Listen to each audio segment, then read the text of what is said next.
last video we had talked about how we can find distance between 2 points, and we had used actual numbers to find them out.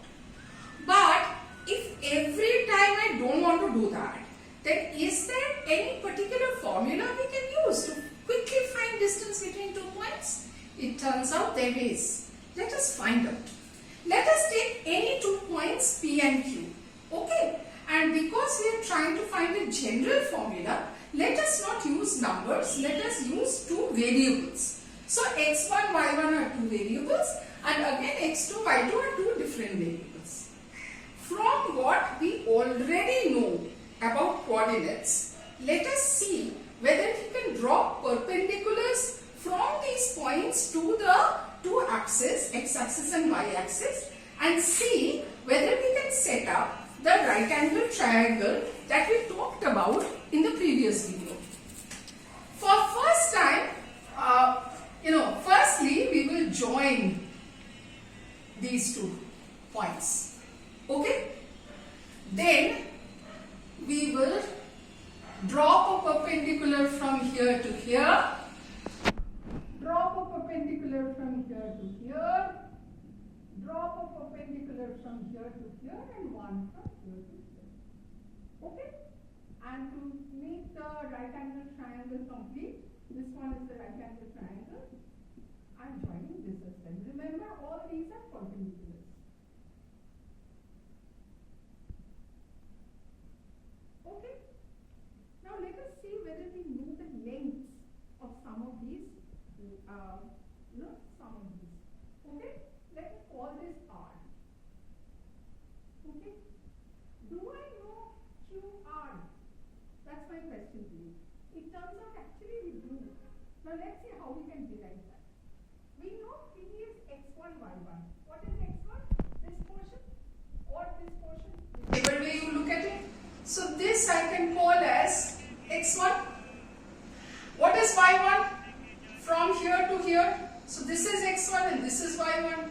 So this portion is y1. Similarly, x2 is this part. So this is x2, and from here to here is y2. Okay? Y coordinate, distance from x-axis.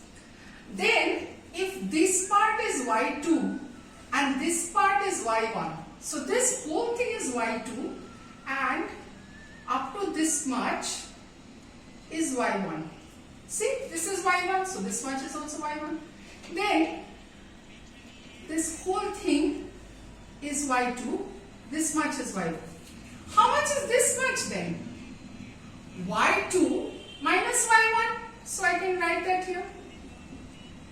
So can I not say that QR is y2 minus y1? Similarly, this whole thing here, see, this is x2, so this is also x2. Okay? And only this part is x1. So how much is this then? x2 minus x1. This portion is x2 minus x1, which is exactly the same as this. This part. So can I not say that PR measurement is x2 minus x1? Okay?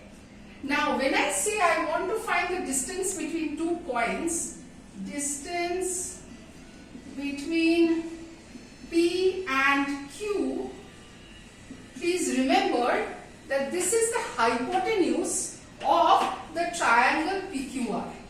So PQR is a right angle triangle, right angled at R. Right? Then PR is the hypotenuse. So according to Pythagoras theorem, PQ square is equal to PR square plus RQ square. Then PR being x2 minus x1 and QR or RQ, same thing, being y2 minus y1 I can say PQ square is this. Then distance of P and Q is nothing but square root of x2 minus x1 whole square plus y2 minus y1 whole square. And this is what we call our good friend, the distance formula. Very important. Distance formula. Now, how do we apply the distance formula? Let us do a particular sum so that we know for sure how this distance formula can be applied. So, suppose you want to find the distance between, let me take 2 points, R 2, 3 and S, let's say 5, 7. These 2 points. Okay? Let us use the distance formula. Okay? Consider this as x1, y1. Consider this as x2, y2. Then x1 is 2, x2 is 5, y1 is 3, y2 is 7. x2 minus x1 whole square plus y2 minus y1 whole square root is the distance formula. Okay? Between R and S. Between R and S, which is square root of x2 minus x1, 5 minus 2 whole square plus 7 minus 3 whole square. This is 3 square plus 4 square, which is square root of 9 plus 16, square root of 25, which is 5 units. So, distance of R from S is 5 units, and we can easily find this out by this generalized distance formula that we just derived. Okay? Now, let us say that we take 3 points, write down the points. The points are P 2, 6, Q 2, 3 and R 5, 3. Plot these 3 points and then tell me exactly what kind of geometric figure this is. We shall find out in our next video.